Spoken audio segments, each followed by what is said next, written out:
Hagamos tropezar al universo, qué bonito, ojalá que lo logremos. La gente que está en esta mesa es toda gente bien intencionada, bien preparada, que quiere mejorar las cosas que pasan en este país, y eso es suficiente argumento para que le prestemos atención, digo yo.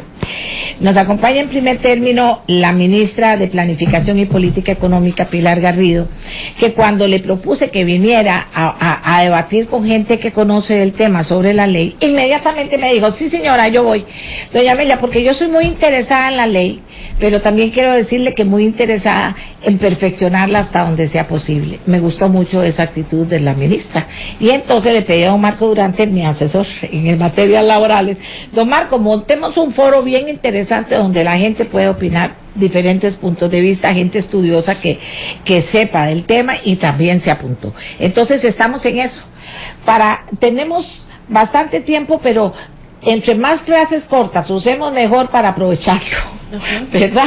Ok. Entonces, gracias señores por acompañarnos. Tengo a don Marco Durante, a don Ronald Gutiérrez, a don Esteban Calvo, que también ya había estado en un programa anterior con nosotros, para que conversen con doña Pilar. Comienza doña Pilar, buenos días. Buenos días, muy feliz de estar aquí con ustedes. Un saludo especial a los radioescuchas, a las radioescuchas. En realidad lo que queríamos hacer con este proyecto de ley es justamente orientar en la medida de lo posible a que el talento humano, a que las personas servidoras públicas, porque al final de lo que se trata es de servir, que parece una obviedad, pero no lo es tanto, puedan encauzarse en una ruta más de eficiencia, de eficacia y de calidad. Y lo que se pretende es reglamentar, o más bien regular, otros aspectos que no necesariamente pasan por el tema de remuneraciones, que ya fue cubierto en la ley 9635 que está actualmente vigente. Y tomamos también un paso hacia cuál debe ser el rol, porque la ley 9635 le da la rectoría a Mideplan de Empleo Público, y cuál debe ser ese rol que deberíamos de cumplir entonces, y tratar de detallar un poco más qué es el propósito nuestro en relación con el empleo público, establecer reglas o para el ingreso, para incorporar competencias también para la organización del trabajo, el tema del proceso de vinculación, y también en materia de remuneraciones, cómo hacer para generar una remuneración global que nos vaya a hacer caminar hacia mayor equidad salarial entre funcionarios públicos, y también poder caminar hacia ese precepto constitucional de que a igual trabajo, igual remuneración en idénticas condiciones de eficiencia. Eso es un poco, y bueno, y otro capítulo que habla sobre relaciones laborales, pensando más en clave de corresponsabilidad y de balancear la vida personal con la vida laboral, que es el último de los capítulos del proyecto. Bien, que por dónde empezar está difícil, ¿verdad? Les digo yo a ustedes, pero les diría en términos generales, para iniciar este tema, y habla el abogado que quiera, puede hablar, ¿qué está bien de este esfuerzo y qué les preocupa? Sin desgranarlo totalmente, pero sí poniéndolo ya en la mesa, ¿verdad? O sea, está todo bien, está perfecto, todos tenemos que decir que sí, o es perfectible y queremos apoyar con nuestra crítica constructiva ese tema con el que consideramos se podría mejorar. Muy buenos días, doña Amelia, buenos días, doña Pilar, Esteban, Ronald, y a quienes nos escuchan y nos siguen. Lo primero y lo más importante es comprender a quién va a abarcar esta ley. Y estamos hablando que es una ley que va a cubrir a 305,000 empleados públicos hoy.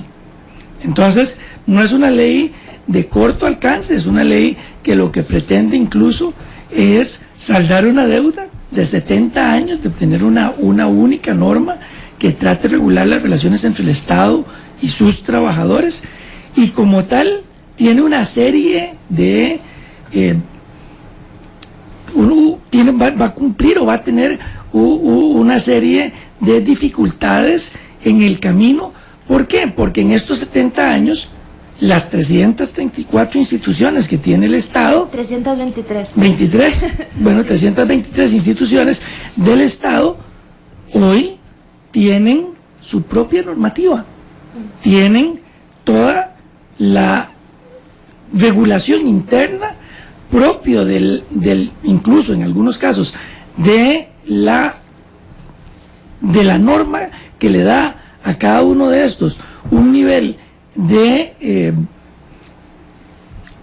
¿cómo le podemos llamar a esto? Discrecionalidad. ¿No? De independencia y Cuando nosotros observamos que esta ley viene a cambiar esta condición, por supuesto que tenemos un nivel de riesgo. El señor Gutiérrez.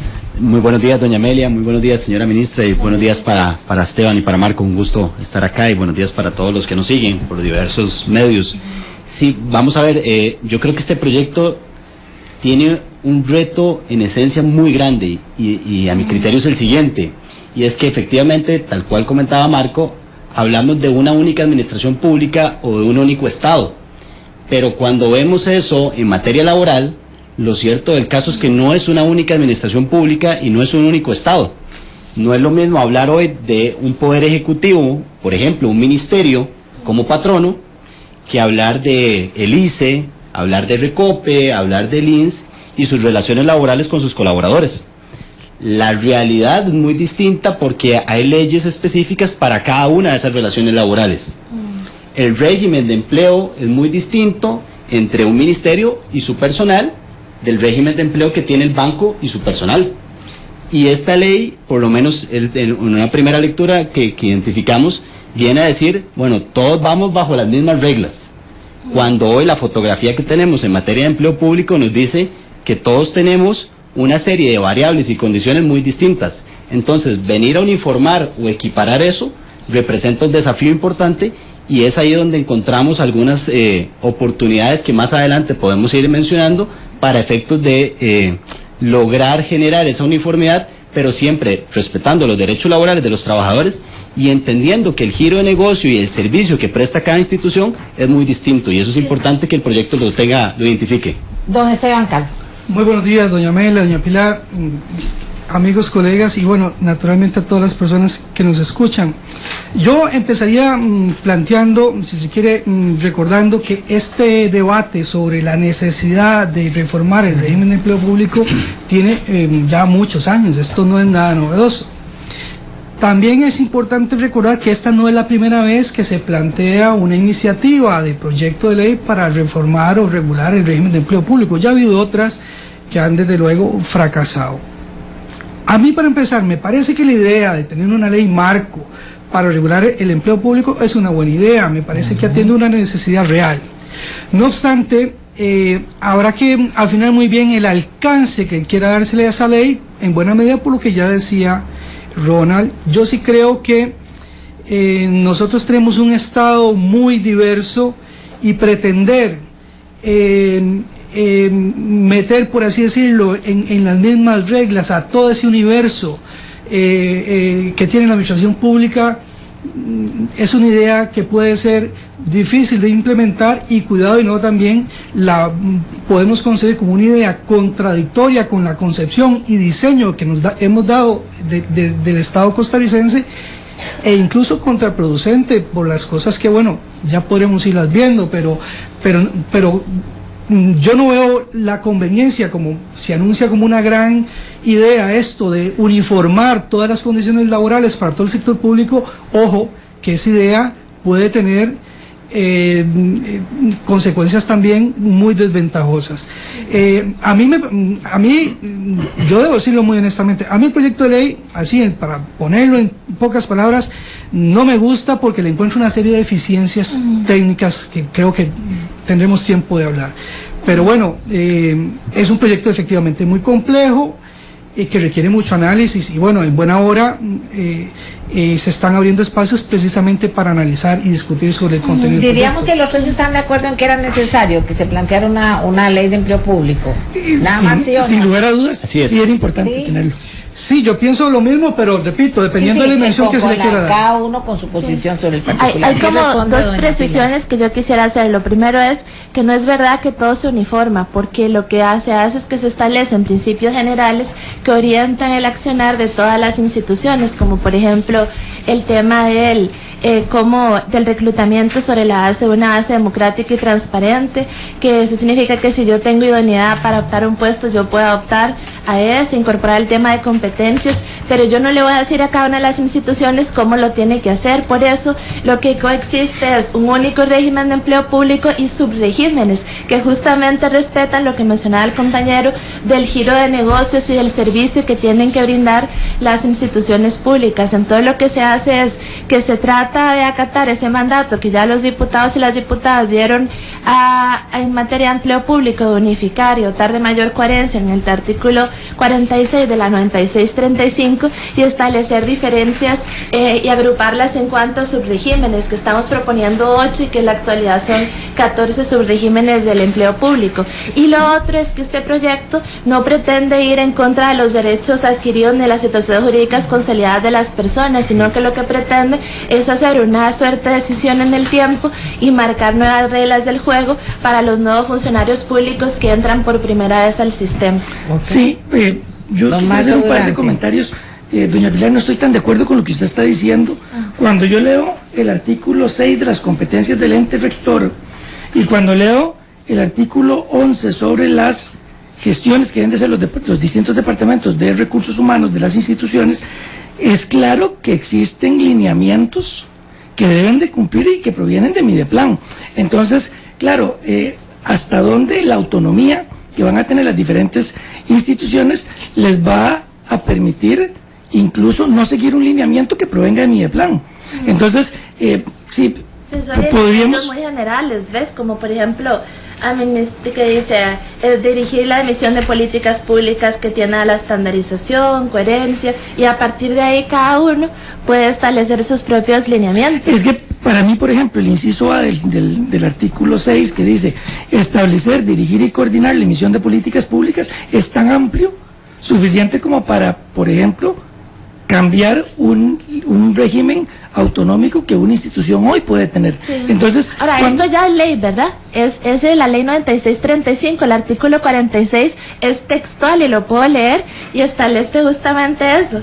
Establece definir, aquí lo tengo, dice, toda la rectoría del Ministerio de Planificación, dice, dirigir y coordinar las políticas públicas generales, la coordinación, la asesoría y el apoyo a todas las instituciones. Estamos de acuerdo, doña Pilar, con esto, pero recordemos que este proyecto de ley es un complemento de la ley 9635, que solamente se estaba limitando en una primera etapa al control del gasto público y a esa rectoría que va a tener el Mideplan, pero cuando usted lo lee, ya, ahora sí, en el complemento y en el todo como tal, a mí sí me parece que existe de parte del Mideplan una serie de posibilidades que puedan incluso contradecir el régimen autonómico de diferentes instituciones, incluso empresas del Estado. Sí, señor Gutiérrez.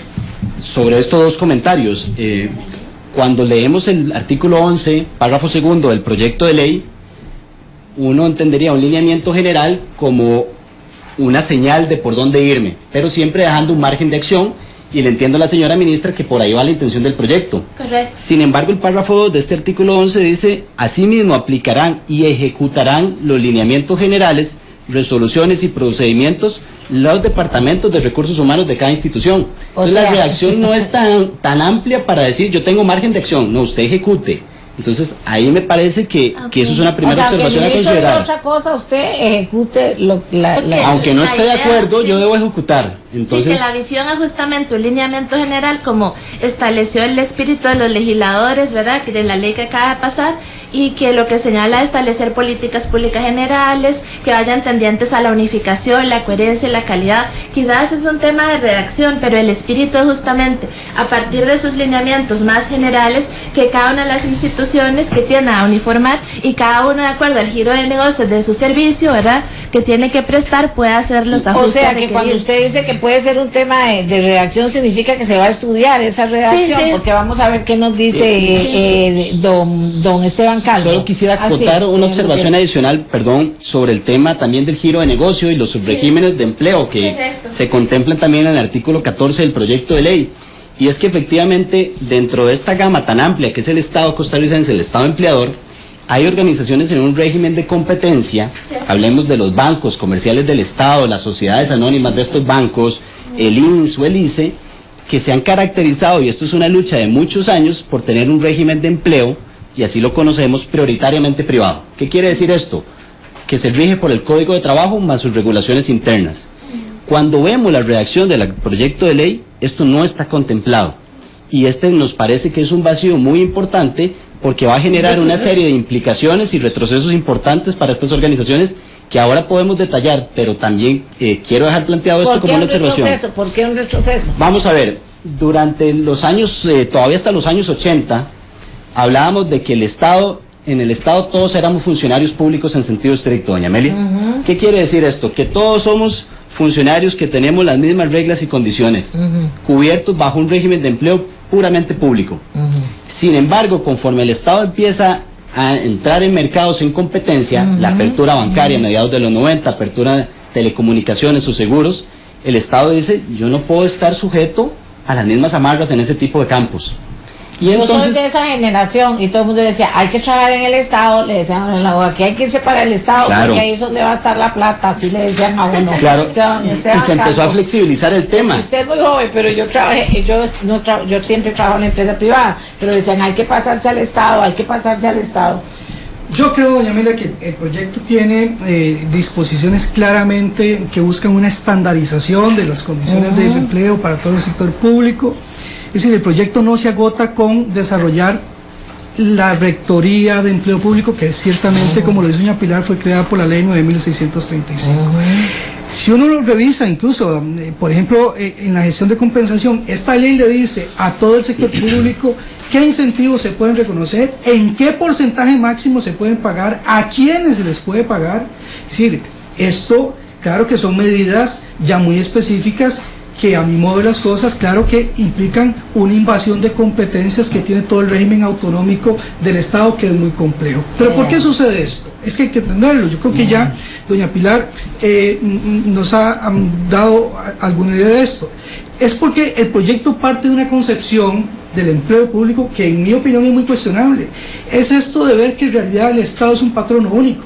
Que dicho sea paso, doña Amelia, eso es un invento autóctono del derecho laboral costarricense. Eso no existe en ninguna otra parte del mundo. Concebir que el Estado sea un único patrono, eso lo inventaron los jueces de trabajo en la década de los 50 y 60 y lo hicieron con un enfoque más bien garantista, que era consolidar el reconocimiento de derechos laborales a los empleados públicos que pasaban a trabajar de una institución a otra. Hoy en día ese concepto tiene otro enfoque, y es que como el Estado es un patrono único, todo el mundo tiene que tener las mismas condiciones laborales. Y ese enfoque es el que está aquí, y por eso es que, claro, la rectoría, en mi interpretación, le da un alcance a su ámbito de cobertura muy extenso, que no respeta las autonomías que tienen una serie de instituciones públicas que van desde las autonomías de orden constitucional, como las que tienen las municipalidades, que tienen incluso una autonomía de gobierno territorial, las de las universidades, instituciones como la Caja, y ni se diga otras del sector empresarial, que como lo ha dicho Ronald, tienen leyes especiales que les dan una autonomía para gestionar todo lo relativo a su personal. Por ejemplo, en la ley de fortalecimiento y modernización de las instituciones del sector de telecomunicaciones, es la ley 8.660. El artículo 32 lo dice así con todas las palabras: el INSE tendrá plena autonomía para disponer de su personal y sus recursos humanos, etcétera. Bueno, venirle a decir al INSE aquí, no, mire, usted puede solo reconocer incentivos de esta naturaleza en este porcentaje y solo para determinado número de personas. Yo no encuentro cómo compatibilizar el alcance del proyecto de ley con ese otro régimen. Y ese concepto, digámoslo, es esencial a una parte importante del proyecto. Es que es un principio. Este proyecto incluso hace algo interesante, ¿sí? Que toma la denominada teoría del Estado patrono único, que dicho sea paso, no hay tal teoría porque ese concepto nadie lo ha desarrollado sistemáticamente. Eso es una ocurrencia de los tribunales de trabajo. Pero que me digan aquí los colegas, ¿dónde está la teoría que le dé sustento a ese concepto? No existe. Sí, pero parte de la Constitución, ¿verdad? Nosotros usamos el marco de la Constitución. Eso también es un concepto equivocado. 192. Pero lo eleva, toma el concepto de Estado patrono único y lo eleva a categoría de principio jurídico rector. Y eso por un lado. Luego esta otra idea, que también es la que le da concepción al proyecto en toda su dimensión de la relación estatutaria, partiendo de la idea de que el constituyente del 49 pensó en un solo cuerpo normativo para regular todo el Estado. Yo tengo que decirle que eso tampoco tiene ningún fundamento jurídico, aun y cuando lo haya dicho la Sala Constitucional. Que si revisamos las actas del constituyente, entenderemos que esa no fue la intención del constituyente. El constituyente empezó un estatuto para el Poder Ejecutivo, porque era allí donde había más problemas de abusos y de corrupción en aquella época, que incluso eso fue lo que nos llevó en buena medida a la guerra del 48. Exactamente. ¿Verdad? Pero incluso todos los tres poderes del Estado, desde la década de 50 para acá, han estado regulados con sus propios estatutos. Es más, la Sala Constitucional en esta sentencia reciente... Pero eso ha generado inequidad. No, pero eso es otro tema, eso es otro problema. Pero bueno, eso es también fundamental. Sí, no, pero claro, yo estoy hablando de la concepción que tiene el proyecto para entender por qué el proyecto termina estandarizando condiciones para todo el sector público sin entender, ¿verdad?, el deslinde que tiene que ver con todo ese otro régimen autonómico. Ese es el tema que estamos tratando. Ahora que hablábamos, en ese sentido también. Sí, ahora que hablábamos de un retroceso, vean qué interesante. El proyecto incluye como un principio el de estabilidad. Y el artículo 24 dice que el proceso de desvinculación aplicará para los servidores públicos cuando hay una causal según los artículos 81 y 369. Por ahí se olvidaron del 410 nuevo de la reforma empresarial laboral, pero es interesante. Hay empresas del Estado, hay entes del Estado en donde hay libertad de despido. Y entonces este proceso de desvinculación unido a un principio de estabilidad podría significar que las empresas o instituciones que en el alcance se encuentran cubiertas por esta ley, entonces ya podrían tener una prohibición de libre despido. Y eso es el retroceso. ¿Quiere agregar algo? Si quieres, antes de darle la oportunidad. Tal vez para verlo como un ejemplo para quienes nos escuchan. Mientras que hoy una sociedad privada, una sociedad de seguros, tiene libre despido y puede optar por esta posibilidad con base en el Código de Trabajo, artículo 85, inciso D, bajo la redacción del proyecto de ley a nuestro criterio, la redacción actual del proyecto de ley y donde vemos margen de consideración de mejora, una sociedad del Estado, de cualquiera de los bancos públicos que se dedica a la misma actividad, seguros, que hoy se rige por el artículo 85 inciso D, con el proyecto de ley queda, digámoslo así, amarrada a un tema de estabilidad que hasta hoy no se tiene. Entonces ahí es donde creemos que no podemos meter a todo mundo en la misma bolsa. Esto no se justifica en la actualidad y mucho menos se justificaría a la luz de este proyecto de ley, porque viene entonces a imponer una condición laboral que hoy no existe ni siquiera por ley propia, ni tampoco que ha sido negociado a lo interno de esa organización. Entonces ahí sería cambiando la redacción, digámoslo. Habría que trabajar en la redacción, doña Amelia, para que esto no quede por igual para todo mundo.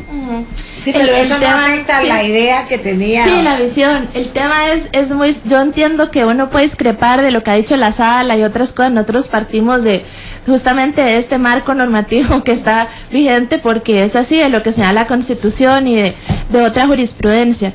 La visión detrás es justamente un poco retomar la visión de la 9635. Ahí el alcance era para todo el sector público igual.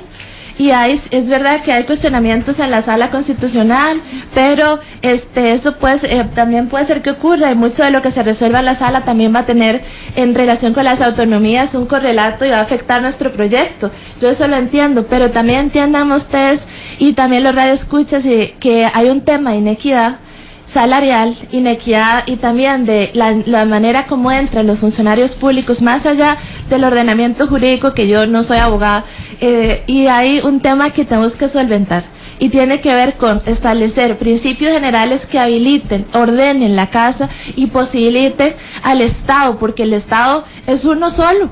Yo entiendo que hay autonomías diferentes, pero es uno solo, y el Estado tiene que garantizar la mejor prestación de servicios y bienes de calidad, y tiene que tener el mejor talento trabajando ahí. Eso, yo creo que en eso deberíamos de estar de acuerdo. En eso coincidimos. ¿Qué pasa con la redacción? Y ahí, a pesar de eso, hay muchas, podemos mejorar, pero por ejemplo, entremos en cosas de fondo, el proceso de reclutamiento.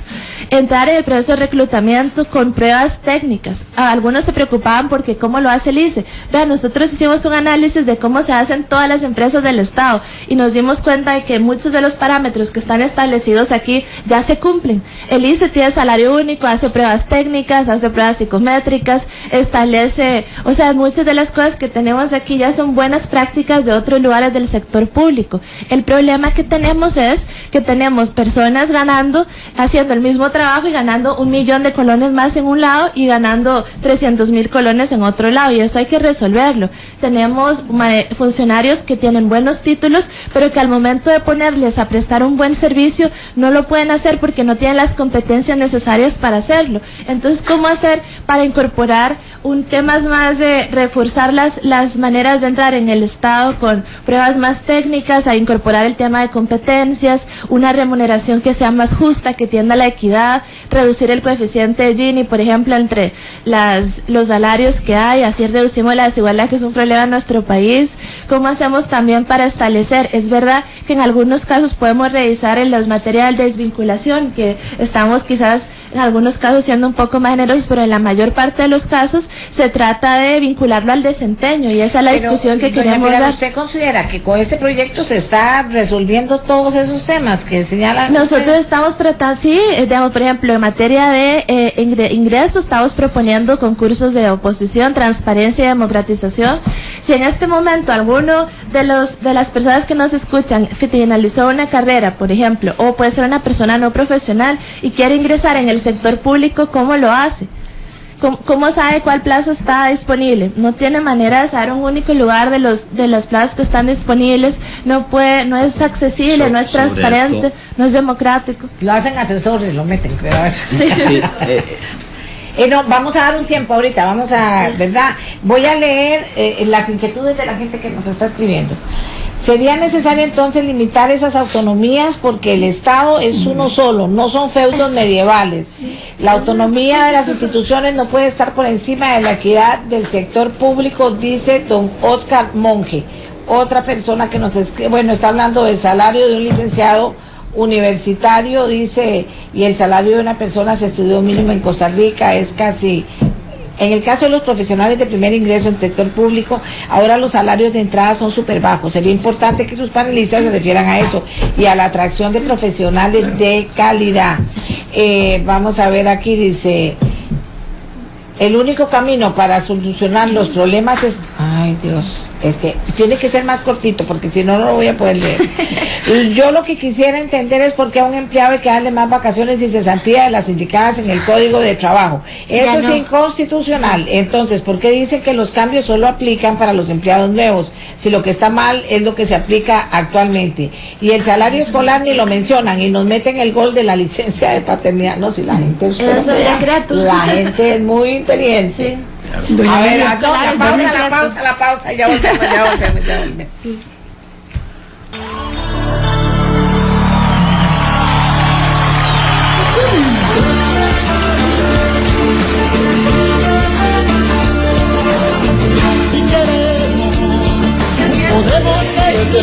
Amigas y amigos, aquí la discusión se pone más interesante cuando estamos fuera del aire, pero les digo una cosa que quiero rescatar de lo que se hablaba, o sea que muchas veces en aras de una generalidad en la que todos estamos de acuerdo, se pueden terminar aprobando leyes que después quedan a discrecionalidad de cada juez que tenga que aplicar. Les digo yo muy legamente, pero es que me suena que eso termina pasando aquí porque oigo las preocupaciones de muchos de los que están aquí. Ahora voy a comenzar con calma.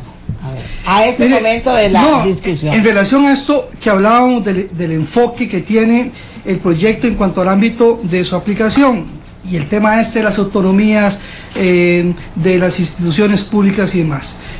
Ya hay un antecedente de esto, y es que la sala en esta sentencia reciente que evacuó la consulta que se le hizo al entonces proyecto de ley de fortalecimiento de las finanzas públicas, cuando le consultaron sobre el tema de la rectoría de empleo público, porque se creía o se decía que afectaba el funcionamiento del Poder Judicial, ¿qué fue lo que dijo la sala? La sala dijo, no, miren, en realidad esa rectoría no afecta el funcionamiento del Poder Judicial por una razón muy sencilla, dijo la sala. Es que el Poder Judicial tiene su propio estatuto personal y en su propio estatuto establece reglas de evaluación de desempeño, de manera que esa rectoría conmigo no va, es lo que ha dicho la sala. Ya lo conozco. Bueno, sí. esos razonamientos de la sala se harían extensibles a otro montón a de las instituciones. universidades, a la CA, y entonces Bueno, al final claro, el proyecto de fortalecimiento de finanzas públicas no le aplica a nadie. Bueno, pero es es que- así, ¿verdad? bueno, Pero ¿cómo se resuelve? Entonces- Que no Bueno, sea así. eso. Bueno, pero ¿cómo vamos a se ver, resuelve? ¿Cuál es el problema? El problema está en la ley, en la ley 9635, este proyecto de ley. No. No. El tema es que esa es la estructura de Estado que nos hemos dado. Tenemos un Estado polifacético, metido haciendo de todo. Tenemos al Estado haciendo, bueno, administración pura y dura, que es administración central. Tenemos el sector descentralizado y ahí hay de todo. De todo. El Estado dando servicios básicos, salud, educación, transporte ferroviario, manejo de puertos y demás. Tenemos luego el sector empresarial y ahí también haciendo de todo, desde la producción y venta de alcohol, la venta de seguros, servicios de telecomunicaciones, energía eléctrica, Sí. ¿verdad? Servicios bancarios. Bueno, un Estado así de polifacético, no podemos pretender simplificar la estructura de empleo público, sino es que todo esto es igual y entonces ponemos reglas absolutamente idénticas para todo ese disparidad y diversidad que tiene el Estado costarricense, porque eso va a generar infinidad de problemas prácticos. Me remito a lo que ya dijo la sala sobre esta rectoría respecto al Poder Judicial. Así Digo, mismo, esa rectoría sí. a mí no me aplica porque yo tengo una ley especial que ya regula esa materia. Y la gente entonces, dijo, pero ¿por qué así? bueno, porque ese es el diseño del Estado. Nos gusta o no nos No, gusta. la explicación está perfecta, así es la cosa aquí. Señor Gutiérrez.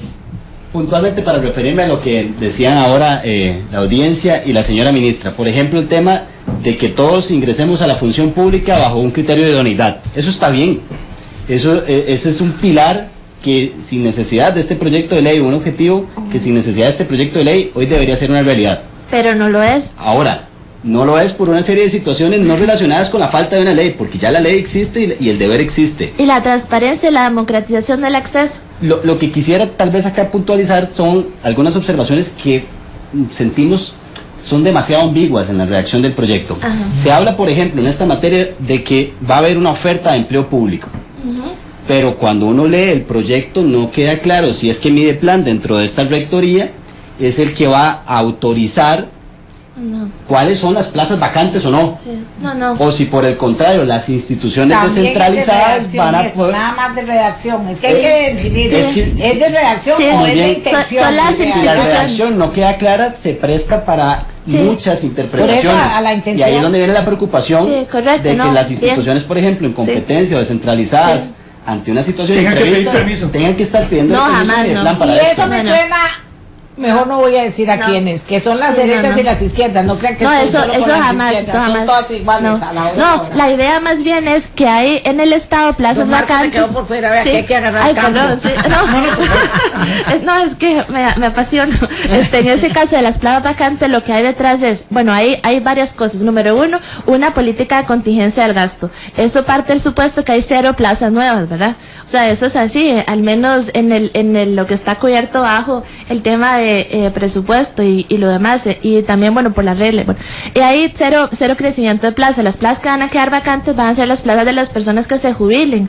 Y aquí la jubilación es voluntaria. Entonces, todas esas personas, las que se van a ir generando y van a ser las nuevas personas que vayan a tener nuevas condiciones laborales de este proyecto. Pero eso implicaría Y que no se puedan eso- crear plazas, perdón. Por lo menos por ahora. Es que hay que materia reformar de leyes. contingencia del gasto. Ahí es donde yo quería precisamente llegar, y que una de las personas, doña Amelia, dio en el clavo en un comentario que usted nos leyó antes de la pausa, y es Ahorita no está. la siguiente. Con la redacción del actual proyecto, una de las dudas que saltan a la vista es si la rectoría que va a tener Mideplan es vinculante No. o es recomendativa.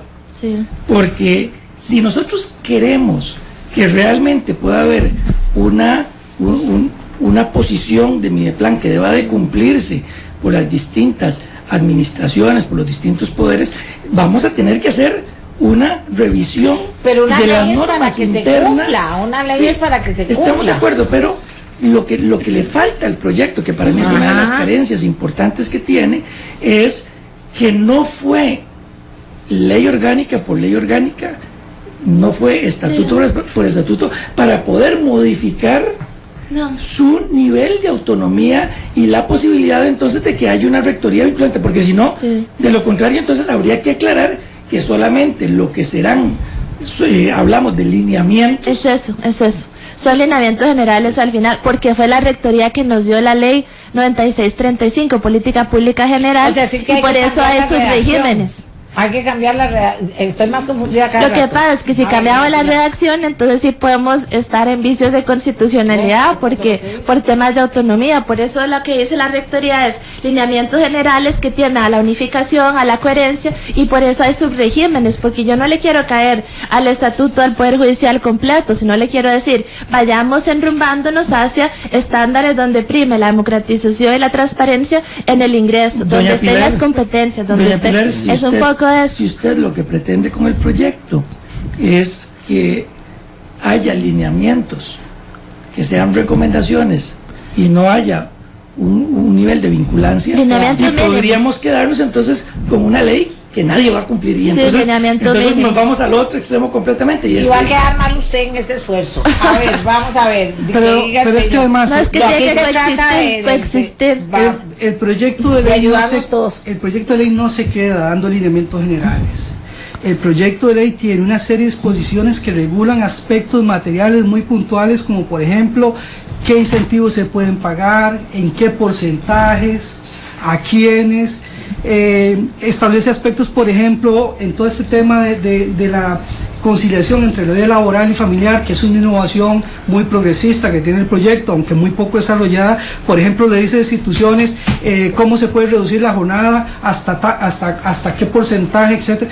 Eso no son lineamientos generales, es decir, es que el proyecto ya ahí se mete a regular aspectos puntuales de las relaciones laborales y le imponen esas reglas específicas a todo el sector público. Es que lo que queremos hacer es esto.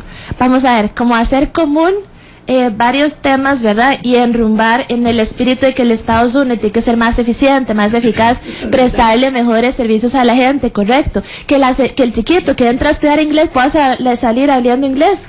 Y luego que la señora decida, bueno, pero lo que podría salir es otra cosa. No, eso es lo que se quiere, y entonces hay que analizar de que efectivamente ese es el espíritu y que la redacción es atinente a esto, pero ese es el espíritu, es homologar cosas de que sean comunes y respetar cosas en que son diferentes. Yo no le voy a decir a la Universidad de Costa Rica cómo tiene que contratar al científico que maneja el ciclotrón, por ejemplo, pero sí le voy a decir que cuando vaya a contratar tiene que fijarse no únicamente en si es postdoctor y tener 300 publicaciones, sino también que se fije en competencias, por ejemplo, en qué sabe hacer, o que pase por un proceso de selección donde se le haga una prueba técnica afín, o que para desvincularlo, entonces piense también en el desempeño que tiene esa persona, ¿verdad? Y es un poco eso, son temas aquí de esa índole. Señora, doña Amelia, virtud de la barbaridad que pasa en este país, un auditor interno del Banco Popular y me pone, por favor lea esto, como diciendo, lea.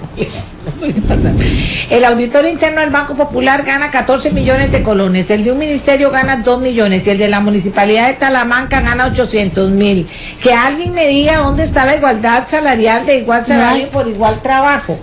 Artículos 35, 37 y 68 de la Constitución y artículo 167 del Código de Trabajo.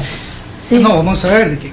Y eso lo dice una persona. Y más grave las instituciones autónomas. Desigualdad salarial en el sector público, eso yo creo que nadie lo puede negar. Eso sería como pretender tapar el sol con un dedo.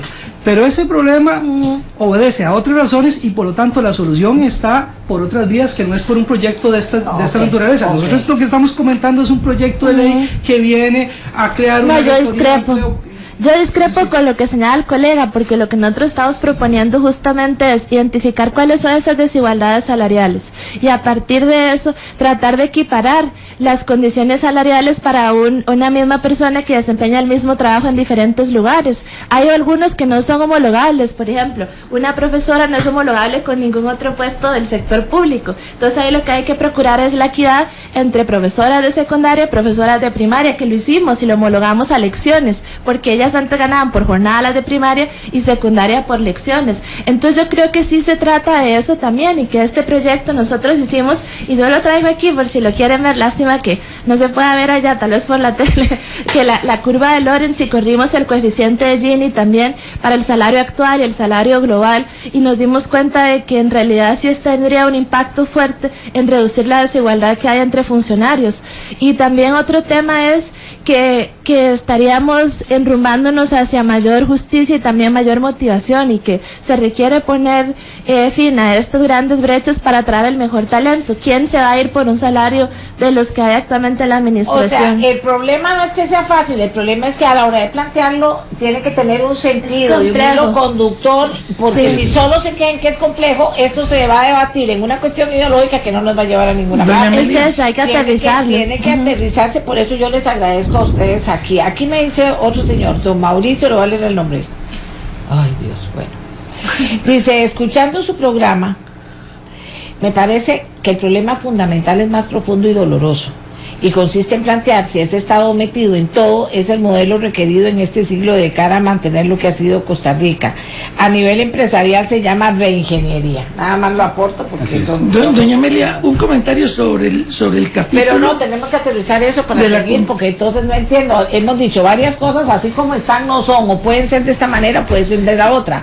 ¿Cómo se resuelve el tema? Precisamente eso es lo que quería aportar. Don Marco, en el capítulo de la gestión de la compensación yo veo que hay un punto alto del proyecto. Efectivamente, como dice doña Pilar, el proyecto busca empezar a eliminar disparidades en salarios dentro incluso de administraciones que tienen un mismo régimen. La voz disonante, ¿usted considera que eso que dice don Marco es correcto?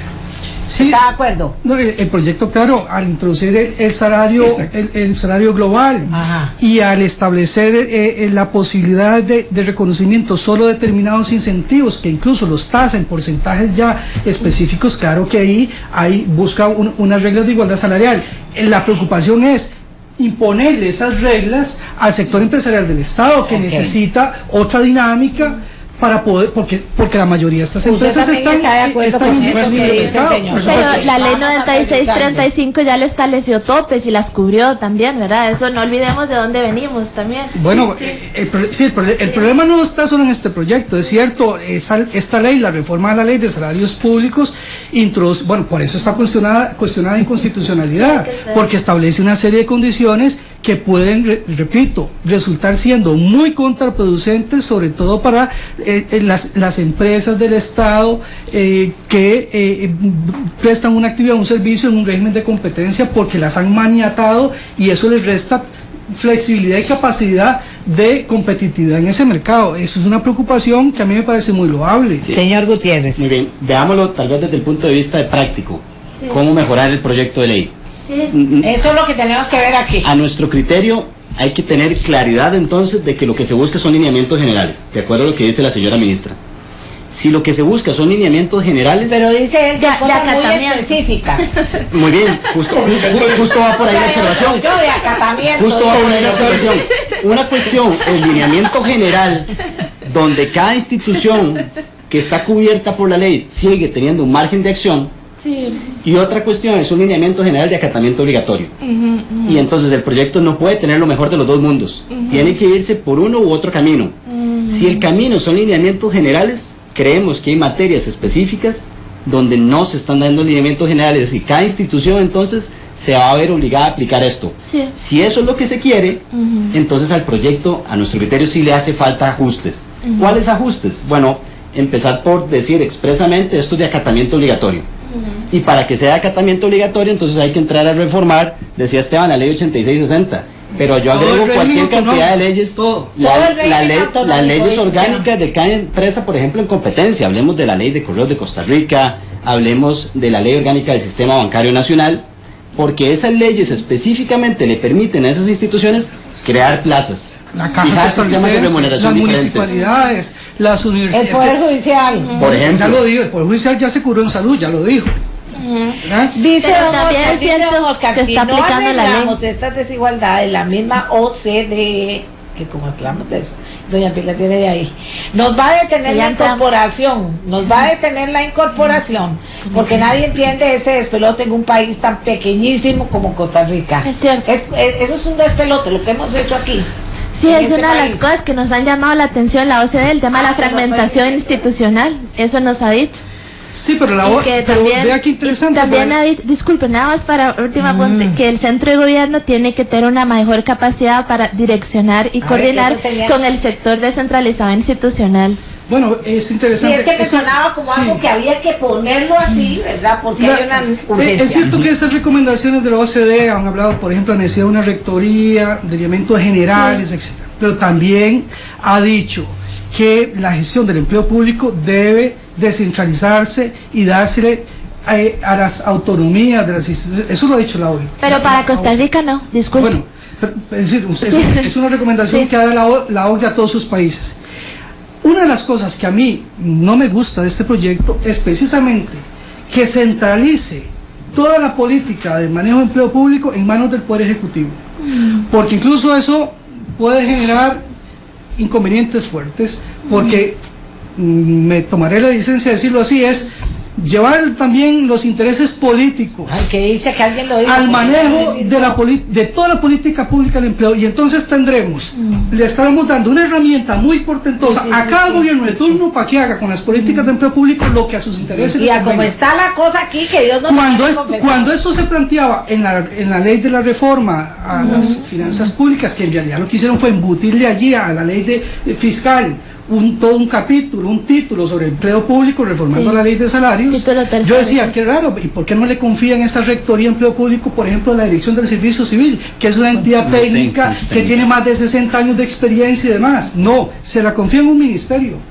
Y no lo digo por doña Pilar, no, yo sé, ni el Ministerio de Planificación ni ningún otro. En este país los ministerios son entes sumamente politizados, y poner entonces esta rectoría y estas potestades enormes para controlar, repito, las políticas de empleo público en manos del gobierno, a mí eso me parece inconveniente. Pero eso ya hemos tenido antecedentes muy negativos con eso. Ya eso ya es ley, eso ya fue una decisión que se tomó. Pero aprovechemos ya hay antecedentes nefastos en esto. Yo recuerdo yo lo entiendo, en la segunda administración de don Oscar Arias, que estudió el contexto de crisis económica, etcétera, el gobierno tenía interés de no verse afectado con tasas de desempleo altas, y entonces ¿qué hicieron? Empezaron a contratar, solo en la caja contrataron a miles de personas que no eran estrictamente necesarias. Es decir, cuando el ejecutivo, darle al Poder Ejecutivo estas potestades enormes para controlar la política de empleo público, a mí me parece nada conveniente. No, pero eso es muy importante lo que se está diciendo. Doña Amelia, pero eso ya pasó. Que al final esto lo acepta la Asamblea Legislativa, que es... No, pero ya eso pasó, ya la Asamblea tomó la decisión de dárselo al Poder Ejecutivo. Eso quedó así en la ley 96. Bueno, pero ¿usted lo puede arreglar o no? Bueno, es que eso fue una decisión de las señoras diputadas y los señores diputados. Ellos decidieron darle la rectoría a Mieplan, ¿verdad? Que es el más técnico de los ministerios, y yo voy a hacer aquí la cuñeta por mi institución. No, es el más técnico porque usted ha reivindicado a ese Ministerio de Planificación y Política Económica. Ese ministerio era un fantasma. Imagínense que vuelva a ser un fantasma. ¿Qué pasa aquí? Adelante. Doña Amelia, igual, hablando de las competencias y funciones que se crean o se pretenden crear en este proyecto de ley, llama la atención que se crea el Consejo Técnico Consultivo de Empleo Público. Sí. Y como parte de las funciones dice órgano colegiado de la revisión y negociación de los salarios para el sector público. Pero también se crea la comisión, o se establece la comisión negociadora de salarios, y dentro de sus funciones dice órgano encargado de la revisión y negociación de los salarios. Entonces creemos que aquí también hay que revisar si hay una duplicidad o choque de funciones, porque estamos dando una misma función a dos órganos distintos y eso empieza a generar contradicciones.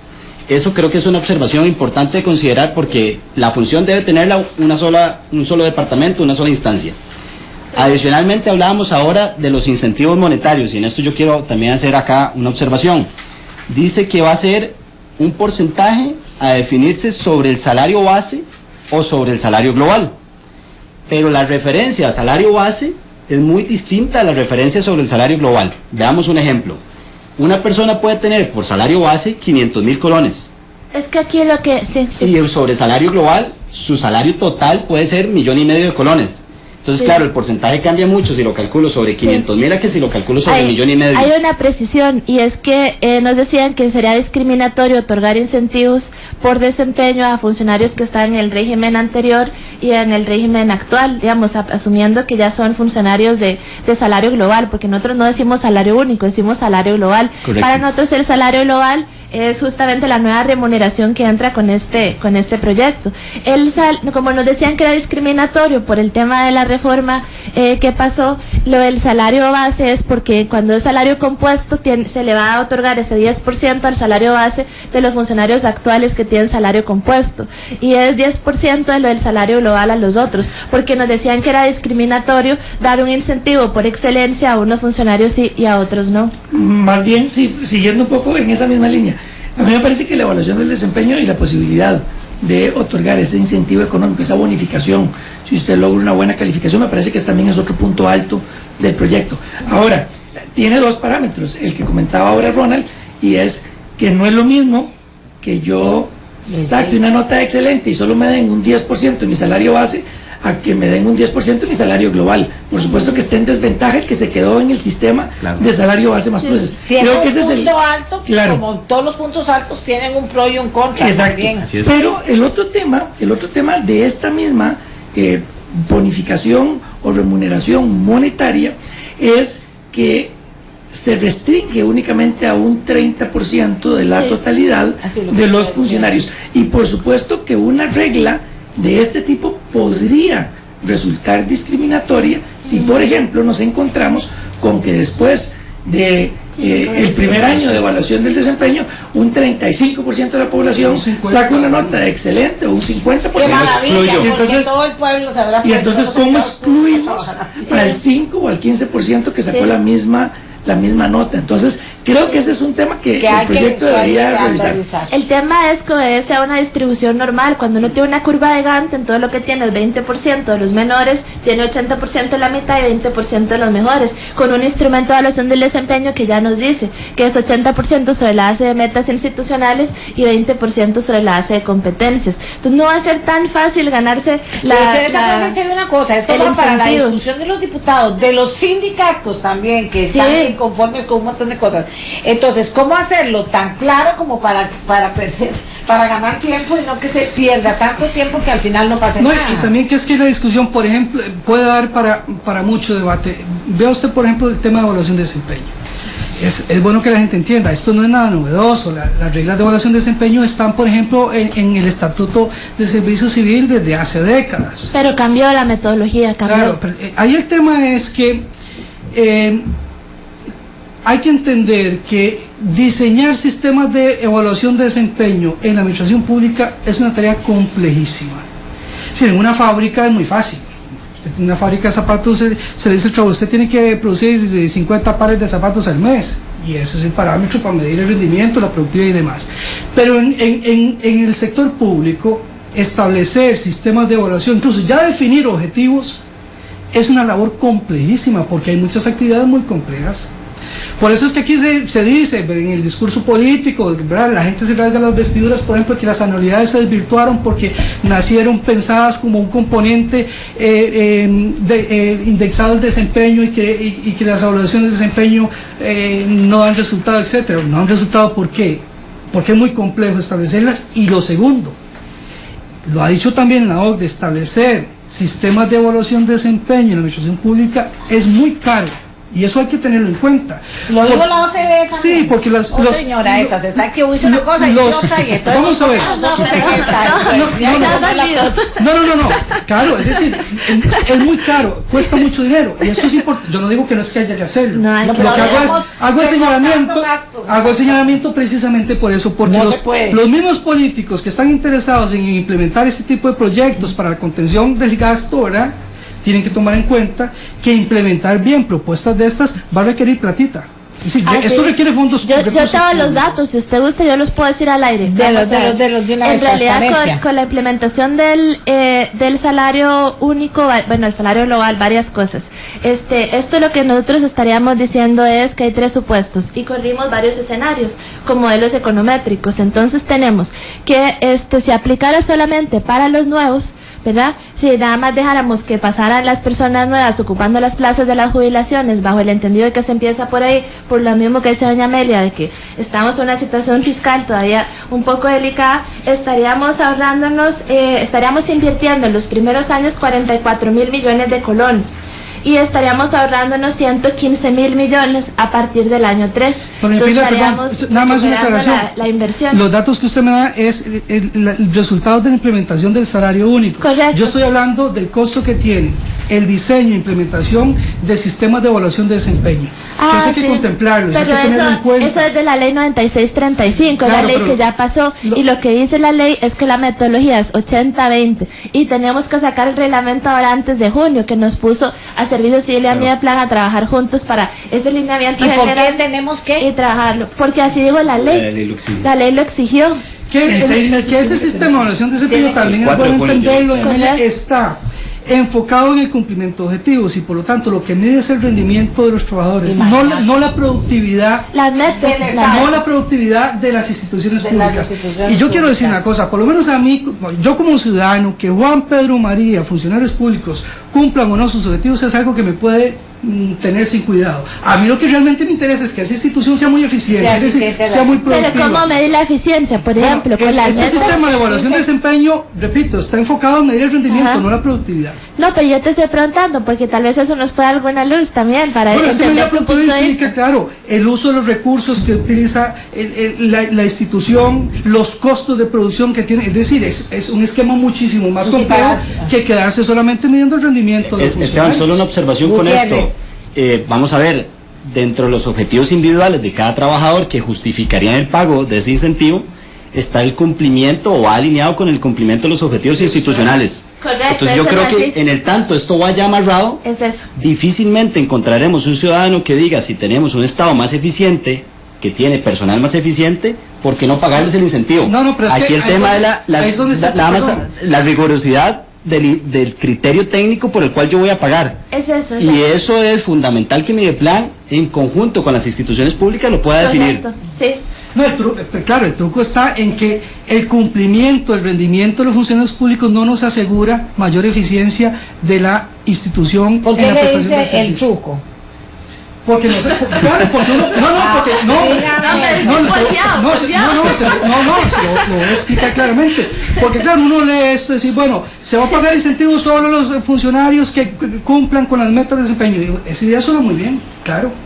Pero a mí como ciudadano, repito, lo que me interesa no es que Juan Pedro María cumplan con sus objetivos, es que esa institución sea más eficiente en la prestación de servicios. En eso estamos de acuerdo. Y ese sistema de evaluación de desempeño no me da esa garantía. Pero la visión es que más bien sea eso lo que se logre, que en el cumplimiento de las metas de esa persona individual, con las metas del área de trabajo y las metas institucionales, tanto operativas como estratégicas, vos puedas asegurarte que está vinculado con su valor público, con los bienes y servicios que tiene que prestar. Sí, pero el sistema de evaluación de desempeño, con ese enfoque de medir rendimiento, al punto que quiero llegar es que no nos garantiza per se ese otro aspecto importantísimo de la dice Rafael Solís, si los objetivos institucionales son mediocres, igualmente se estará regalando dinero.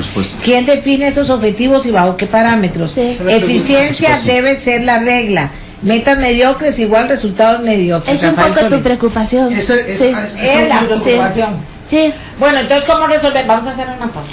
¿Cómo resolvemos esto? Vea, digamos que metodológicamente tenemos que al final, a la última parte del programa, rescatar, ¿verdad? O sea, ¿qué queda en claro de lo que hicimos?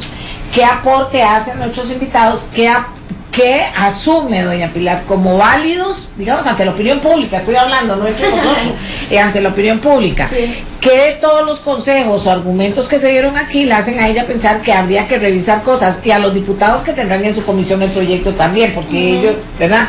Entonces, eso es lo que me parece importante. Si queda algún punto que tenga que verse antes de hacer esta recopilación final, la hacemos de una vez. ¿Queda algún punto importante ahorita? Para mí hay dos temas por fuera, démoslo de una vez para... Sí, para mí hay dos temas que es importante conversar. El primero tiene que ver con el capítulo de relaciones laborales y ya la limitación que está haciendo el proyecto de que ningún funcionario público podrá tener más de un mes de vacaciones al año. Esto porque ya viendo la experiencia de la ley de fortalecimiento de las finanzas públicas, donde siempre volvemos al mismo punto, ley nueva sobrepone a la ley anterior, pero ley especial sobrepone a la ley general. Y aquí podemos encontrarnos muchas instituciones que por normativa interna tengan más de un mes. Entonces, claro, eso hay que trabajarlo si realmente el interés del proyecto es que finalmente todos los funcionarios públicos, respetando por supuesto derechos adquiridos, tengan como máximo un mes, porque a la forma que está aquí redactado, vamos para una nueva acción de inconstitucionalidad sobre este artículo de la ley, ¿no? Sobre esta misma línea, doña Amelia, se establece la obligación de crear reglamentos autónomos. Hoy muchas instituciones públicas tienen otro instrumento de regulación que no es un reglamento autónomo y que es igual de válido. Eso hay que revisarlo para ver cómo vamos a reformar o modificar eso. Además se establece que en los reglamentos autónomos, artículo 39 del proyecto, deben definirse los horarios de trabajo. Y bien sabemos que en una norma general no es conveniente definir algo tan específico como el horario de trabajo, que puede cambiar semana con semana. Y más eso a futuro. Exacto, doña Amelia, a futuro eso nos llevaría a una situación en la cual hay que estar reformando el reglamento autónomo para modificar un horario de trabajo. Eso no pareciera práctico. Y además el artículo 40 también nos llama la atención en cuanto a que establece la contratación temporal para ciertas situaciones, pero son situaciones demasiado generales en su redacción. ¿Qué entender por una labor extraordinaria? ¿Qué entender por una labor justificada en proceso temporal? Entonces volvemos al tema de que la redacción en temas puntuales sigue siendo muy amplia, muy abierta. Excelente. No, yo comparto. Que nos quede pendiente para luego volver yo comparto que esas disposiciones que tiene el proyecto, ya muy específicas, colisionan así frontalmente con el concepto de una ley marco de empleo público que lo que venga es a dar lineamientos generales. A mí me preocupa mucho, por ejemplo, que todo el sector empresarial queda comprendido dentro de este subrégimen de servicios, claro, personas, de empleo público, servidores públicas en general. Eso es para este proyecto, por ejemplo, un funcionario de un banco que tiene que ver con incluso colocación de créditos en el mercado, etcétera, para este proyecto es igual, o debes tener equiparación de condiciones con un maestro o con un asistente de un ministerio o con un artista que trabaje para el Estado como los músicos. Maestro no, porque tiene un subrégimen aparte. Y nada más, eso no está regulado hoy en el Código de Trabajo. Sí. Entonces estamos dejando de lado algo que la reforma procesal laboral logró, y es que el párrafo segundo del artículo 682 del Código de Trabajo ya establece el régimen de empleo privado para estas organizaciones, y lo estamos dejando de lado de eso. Que ese es el otro tema de fondo. Este proyecto no deja claro ese deslinde entre lo que es el personal funcionario propiamente dicho de lo que denominamos como personal laboral de las administraciones públicas. No, eso está una cosita, pero no está claramente delindado. ¿Por qué los sindicatos dicen si hay 1, 2 o 3 razones, pero así sujeto, verbo y predicado, que están en contra de la ley de empleo público? ¿Por qué? ¿Qué razones argumentan? Bueno, yo personalmente... De lo que ustedes conocen que se ha oído. Porque claro, yo no he escuchado una posición oficial del movimiento sindical todavía sobre el proyecto, en buena medida porque este proyecto es de reciente publicación, pero creo que vendrán cuestionamientos más o menos en la misma línea de los que venimos hablando aquí. Hacemos la pausa y volvemos a recapitular, a ver qué queda en claro de esta conversación esta mañana ante la opinión pública, no cerrados en una oficina. Ya volvemos. Bueno, señores, estamos hablando de una ley de empleo público que cubre a 330 y cuántas instituciones, porque cerramos que ojalá esperamos se conviertan en menos prontamente. ¿Y a cuántos empleados públicos? 305. 13, ok. Entonces estamos en eso, ¿verdad? Estamos en eso. para que tengamos dimensión, porque hay gente que ya está toda asustada. No, eso no es para asustarse en primer lugar, es para discutir una situación que se va a terminar aprobando en la Asamblea Legislativa, y tiene que ver con el empleo público, con las matices que ellos han expuesto aquí, porque precisamente de eso se trata también el análisis, ¿verdad? Finalmente, yo decía que este es el momento de recapitular, o sea, ¿qué sacamos en claro de este ejercicio que hicimos hoy?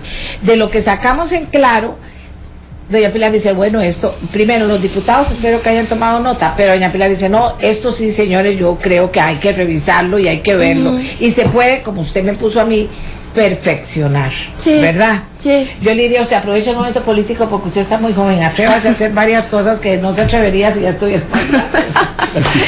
Así que comenzamos. Don Marco Durante quiere empezar, adelante. Yo creo que desde el momento en el que los tres coincidimos en que este proyecto de ley es necesario, creo que todas las recomendaciones son bien intencionadas en función de que este proyecto tenga mayor viabilidad en la Asamblea Legislativa. Y además que es una ley marco que hay que tomar en cuenta que también es eso, ¿verdad? Sí, ahora, a mí sí me parece que aquí los dos temas claves que se deben retomar son: uno, si la rectoría de Mideplan va a ser, como dijo doña Pilar ahora, de acatamiento obligatorio, o si va a ser solamente una recomendación, tenemos que definir varios cambios, porque tal cual está, sin las reformas específicas a leyes orgánicas, lo que vamos a tener aquí es que en un futuro muy cercano, si esto se aprueba, un montón de discrepancias para el cumplimiento o de incluso acciones sobre el mismo o sea, proyecto. Hay que revisarlo, sí, dirían ustedes. Definitivamente, pero todo parte de la pregunta si queremos que la rectoría sea de acatamiento obligatorio. Ese es el primer punto. Y el segundo punto general... Que actualmente no es así, ¿verdad? La ley dice que solo lineamiento general. La ley 9630. Y el segundo... Pero usted dijo, manda. No, lo que dice es no que establece políticas generales y establece criterios tendientes a la unificación y la coherencia. Entonces, si eso va a ser así, generales es amplísimo. Eso es lo que dice la ley que ya es ley, no el proyecto. Si lo que vamos a hacer son lineamientos generales, entonces a mí sí me parece, y coincido con lo que dijo Ronald en algún momento, en que la letra del proyecto entonces sí va a tener que ser mejorada para mejorar letra, no, si yo aquí para que se pueda mantener ese lineamiento general y no vinculante y obligatorio. Porque también Pilar ha dicho que el espíritu era otro, era el que decíamos aquí, no lo que venía escrito, dijo un par de veces, entonces eso debería revisarse. Sí, es justamente como no inmiscuirse demasiado profundamente en la organización propia de las instituciones en aspectos demasiado granulares, pero sí establecer criterios que permita homologar lo que sí es tendiente a la homologación para garantizar esa eficiencia. Y la segunda recomendación general, no sé si ustedes comparten conmigo este punto, pero es que dentro de los regímenes, dentro de los subregímenes que se crean en el artículo 15,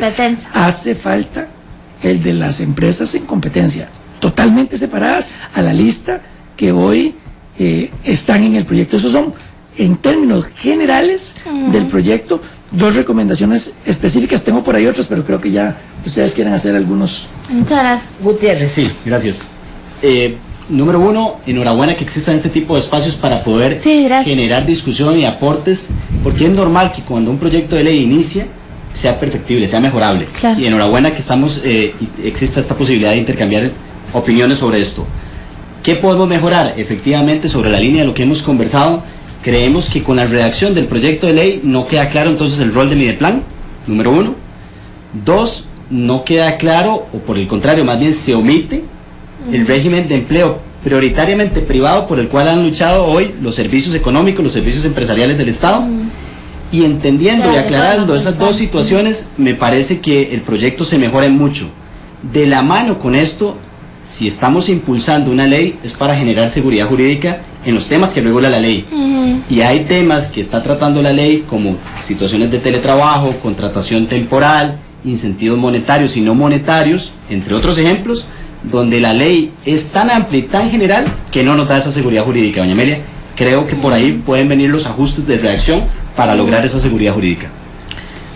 Sí, yo pienso parecido. Creo que si el proyecto en realidad a lo que apunta es a tener una ley marco que dé lineamientos generales sobre la materia de empleo público, el proyecto tiene que renunciar a regular aspectos materiales, puntuales de las relaciones laborales, como los tipos de incentivos que se pagan, los porcentajes que se reconocen, aspectos de jornadas laborales, de horarios. Eso, repito, no calza dentro de la lógica de un proyecto marco que lo que busca es dar lineamientos generales en materia de empleo público, en primer lugar.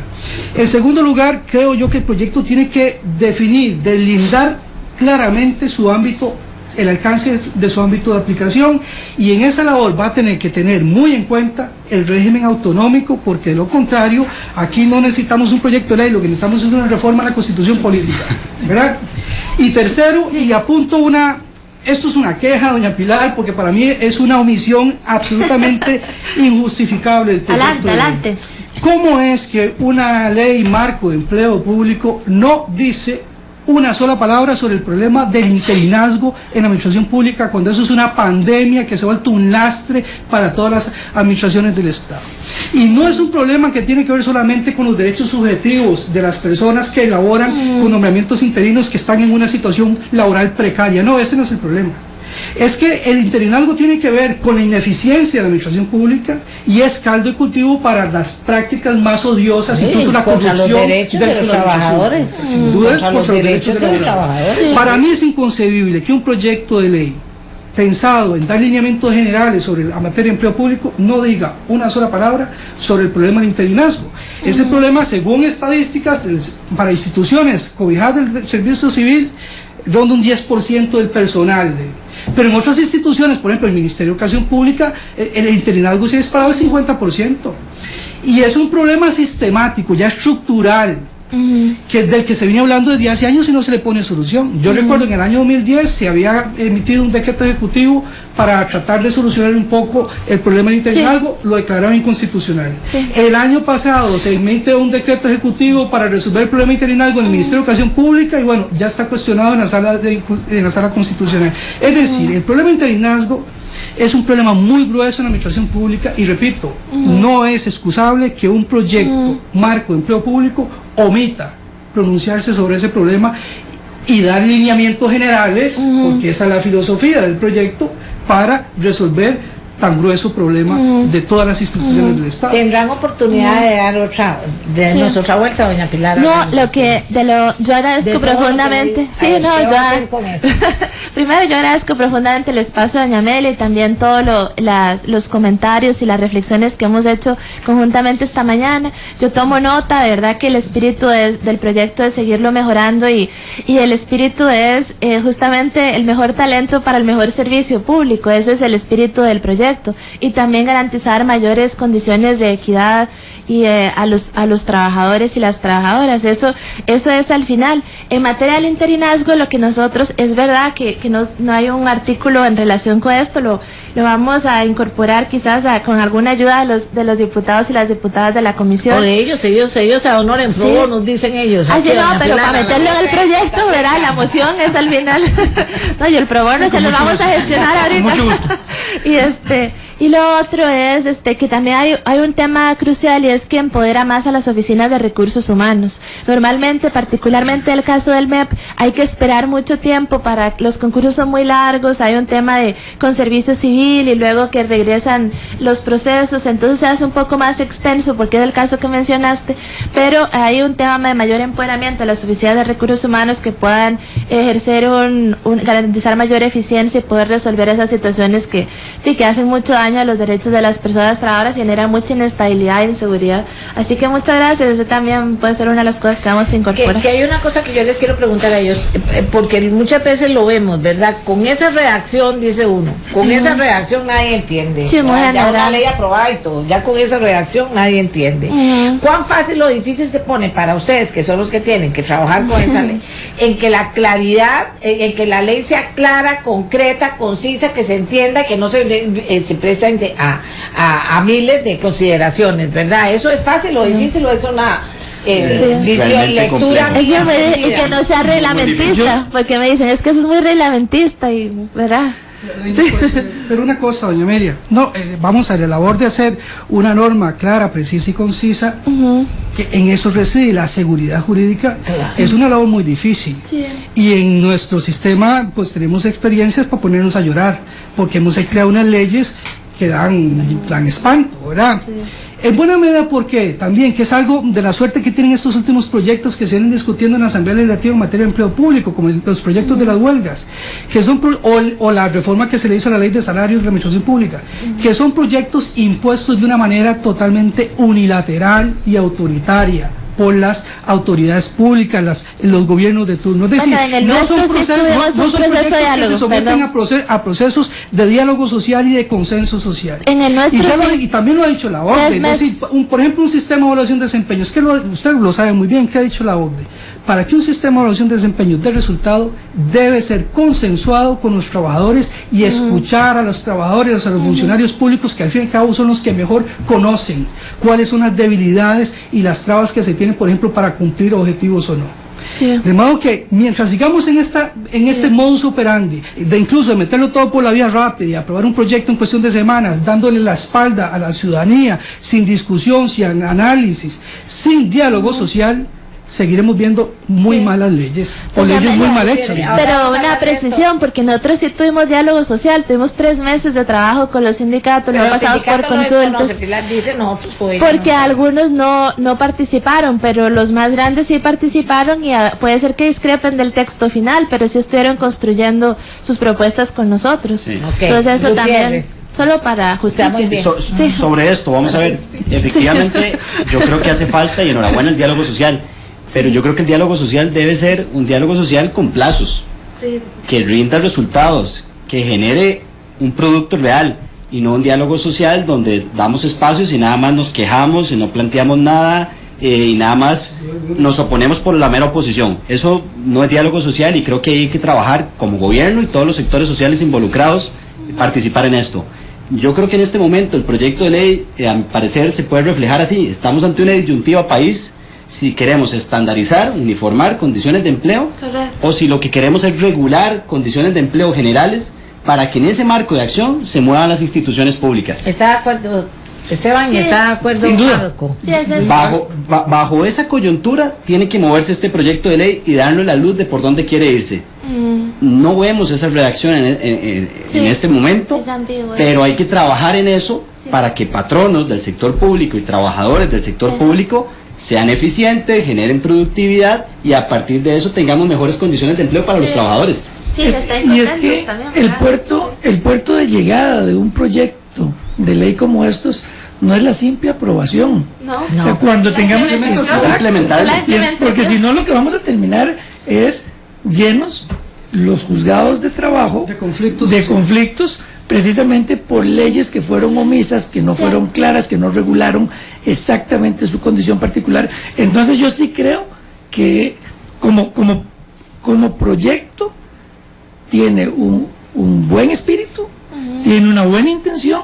Hay que pulir muchos de ciertos capítulos precisamente para guiarlos hacia donde el proyecto quiere ir, respetando lo que hoy existe y además dando oportunidad a que entonces este ente rector sí pueda dar lineamientos claros, precisos, que sean ejecutables, porque de lo contrario entonces vamos a seguir teniendo la disparidad que yo sé que todos los que estamos acá no queremos mantener. Que termina ponchado al final, y entonces eso sería peor. ¿Qué dice nuestro disruptivo amigo?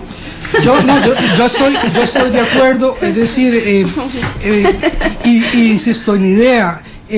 Proyectos tan complejos de estos necesitan mucho consenso, porque la parte fácil es redactarlos y aprobarlos, que no es fácil, pero digo yo, esa sería la parte fácil. La parte verdaderamente retadora está en la implementación del proyecto, y si va a haber resistencia de los sujetos pasivos, por así decirlo, y falta de claridad, el proyecto no va a darnos los resultados que esperamos. Por eso yo sí creo, insisto, en que estos proyectos requieren de mucho consenso social para que terminen siendo exitosos.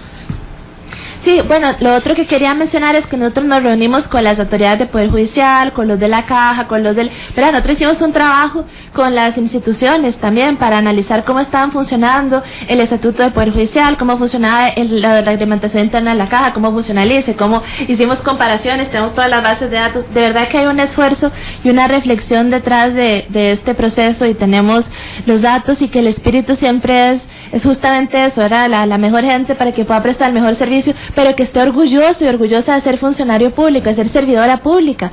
En otros países, ser una persona servidora pública es de lo más alto honor, ¿verdad?, que existe en un país, porque al final sabe que su trabajo es algo más que nada más cumplir con sus tareas cotidianas, sino que se debe a objetivos más grandes, y eso, doña Amelia, es en el fondo lo que queremos. Eso es lo que queremos y es lo que yo busco, y bienvenidas todas las reformas que haya que hacer para poder encauzarnos en esa dirección. Este foro lo hacemos hasta ahora porque doña Pilar andaba en la OCDE con doña Rocío y me dicen que también con la ministra de Economía. No, solo nosotras dos. Hubiera sido un río fantástico. Está bien, pero viene con buenas noticias. Démoslas a ellos de primeras esta mañana. Bueno, hemos sido aceptados en el Comité de Gobernanza Pública. El Comité de Gobernanza Pública, sí, tiene a 3 temas fundamentales, y por eso es que me los dé así, ¿verdad? Como porque tiene el tema del empleo público era uno de los temas álgidos ahí. El otro tema era el del centro de gobierno, justamente de esta preocupación y de lo que hay en el fondo, lo que hemos estado hablando, como un Estado, un centro de gobierno que está compuesto por presidencia, Plan y Hacienda, puede garantizar que una visión del desarrollo sostenible se comunique y se implemente en el sector descentralizado institucional, a pesar de las autonomías de todo tipo y hasta constitucionales. Es un poco eso. Y luego, para prestar mejores bienes y servicios. Y el tercero tenía que ver justamente con el tema de regla fiscal, disciplina fiscal, mayores, orientarnos hacia la sostenibilidad, y ahí la aprobación de la reforma fue sin duda una de las cosas que más pesó. Ahora lo que nos dicen es, bueno, ya son miembros, reconocemos el trabajo que vienen haciendo, este esfuerzo que también no es solamente de doña Rocío y mío, sino que también es de los diputados, las diputadas, 3 administraciones anteriores, todas las personas que han puesto su talento al servicio de esta aprobación. Y también en gran parte otro de los temas que nos dicen es, en empleo público hay que seguir avanzando. En empleo público hay que trabajar sobre cuáles son las destrezas, cuáles son las unificaciones. No, nos felicitaron y todo, sí, pero bueno, y ahí está el tema de evaluación del desempeño, que es diferente, justamente eso que usted menciona, del tema de la productividad versus la evaluación del desempeño para una paga, que son en este caso las anualidades, pero allá tienen otros nombres, es justamente parte del debate, cómo orientarnos hacia eso, cuáles son las destrezas que se requieren para hacer frente a toda la transformación que viene en materia de cuarta revolución industrial, la transición demográfica, ese tipo de cosas. Yo sí creo que hay que ellos no se puede uniformar, lo que viene es desconocido, ¿verdad? Sí, pero hay unas destrezas que hay que empezar a trabajar, por ejemplo, y ahí sí hay algunos parámetros generales que en la exigua rectoría que queremos fortalecer, queremos ver cómo hacemos para comunicar. Y el otro tema que también nos dicen es buen trabajo con el tema de fortalecimiento de finanzas públicas y con regla fiscal. No obstante, ustedes todavía no están salvados y necesitan hacer más esfuerzos por garantizar la sostenibilidad. Sí, hay que seguir en la ruta de la sostenibilidad, mejor calidad del gasto, aumentar gasto de capital, ¿verdad? ¿Cómo hacer para poder generar una ruta de su preocupación, doña Amelia? Mayor crecimiento, instituciones públicas que habiliten condiciones de desarrollo, reducir el desempleo y garantizar sociedades prósperas, inclusivas y resilientes. Bueno, yo lo que estoy es a la expectativa de que la OCDE esté a la altura de lo que necesita el planeta ahora y no más de lo mismo que ya está. Son dinosaurios, como dirían los chiquillos, pero vean, una muchacha joven y una señora grande, doña Rocío Aguilar y ellos, nos representaron en la OCDE y con buen suceso, dirían, ¿verdad? ¿No les parece a ustedes? Estuvo dinámico. Claro que sí. Bueno, y cuando le mandemos esto arreglado, todavía nos van a felicitar más. Sí, cuando ya sea con la decisión esta de qué queremos al final. No, pero a mí me parece, ahora ya la preocupación es otra, ¿verdad? Que la parte retadora, como decían ellos, es la implementación, ¿verdad? O sea, que se las trae, pero que también decían es un proceso que es difícil, aquí en Costa Rica todo es complicado, que es un proceso no, en el que no correr, dice nuestro amigo, porque es que a mí se los apellidos se me don Esteban Calvo. Entonces, que no hay que correr, ¿verdad? Pero tampoco hay que caer en trampas distractoras, ¿verdad? Y entonces hay que generar que haya una contraparte que puede criticar, pero que tampoco obligue a un atraso innecesario, ni tampoco a correr con trucos, como diría Esteban, a correr y a ver cómo para evitar que vengan problemas, ¿verdad? O sea, que es un momento difícil, no me van a negar ustedes que no. ¿Usted qué haría como ministro de Trabajo? No, claro ¿Qué consejo le daría? No, claro, es un momento difícil porque además el país está condicionado no solo por problemas endógenos, sino por problemas de un contexto internacional. Precisamente por eso el desafío es muy grande y precisamente por eso es que se requiere mucha cabeza y mucha concertación, porque dos cabezas piensan mejor que una, dice el dicho. Es decir, estos procesos, en la manera en que los logremos construir de manera más colectiva, quiero decir más democrática, pues nos pueden dar mejores resultados. Don Marco Durán. Una reflexión final. Yo creo que Costa Rica había pospuesto la aprobación de leyes en materia laboral que eran necesarias, no solamente en la empresa privada, sino también en el sector público, para poder dotar a los trabajadores de trabajos que fueran dignos, que fueran decentes, que se cumpliera su legislación y sus derechos laborales. Entonces yo creo que hay que aplaudir la iniciativa del gobierno de traer a la mesa leyes que duraron décadas en no aprobarse y discutirse. Ahora que tenemos esto, yo creo que debemos aprovecharla, porque a lo último lo que tenemos que cuidar es el empleo. Ojo, Costa Rica no puede seguir manteniendo niveles de desempleo como los que estamos viendo, con trabajo informal como el que nosotros tenemos, porque de lo contrario entonces vamos a terminar con leyes que no van a servir, porque lo que vamos a tener es un batallón de desempleados. Gutiérrez. A modo de resumen, a mí me parece que efectivamente, enhorabuena que haya que generar espacios de diálogo, socializar el proyecto, me parece que es conveniente, pero lo que no se vale es que eso sea excusa para postergar la toma de decisiones. Correcto. El tema de empleo público se viene postergando desde hace más de 25 años y probablemente si hubiésemos tomado esas decisiones hace 25 años no hubiésemos llegado a una situación como la que hoy tenemos. Entonces, diálogo social sí, socializar el proyecto sí, pero con resultados medibles a plazos certeros y concretos. Bueno, yo estoy muy contenta, he aprendido mucho, debo decir, como doña Pilar, me lo aprendí. Aquí lo llevo, mira, estaba apuntadito. Porque me parece que hay que trabajar en eso. Yo quiero agradecerle mucho, de verdad, no solo la apertura de doña Pilar de aceptar que nos sentáramos a conversar con ustedes, y dijo él, yo creo que es perfectible, lo acepto, que, verdad, eso es importante, sino la presencia de 3 expertos que ustedes vieron, no tengo que decirles si son buenos o no, excelentes los 3, la verdad, no, es que esa es la prueba. ¿Sí o no? No es que le digan ustedes buenos. Muchas gracias. Muchas gracias. Qué bueno. Estuvieron Ronald Gutiérrez, Marco Durante, Esteban Calvo, abogados laboralistas. Así que ojalá que les sirva a Costa Rica, esa es la idea. Y que ustedes participen en este ejercicio abierto y transparente de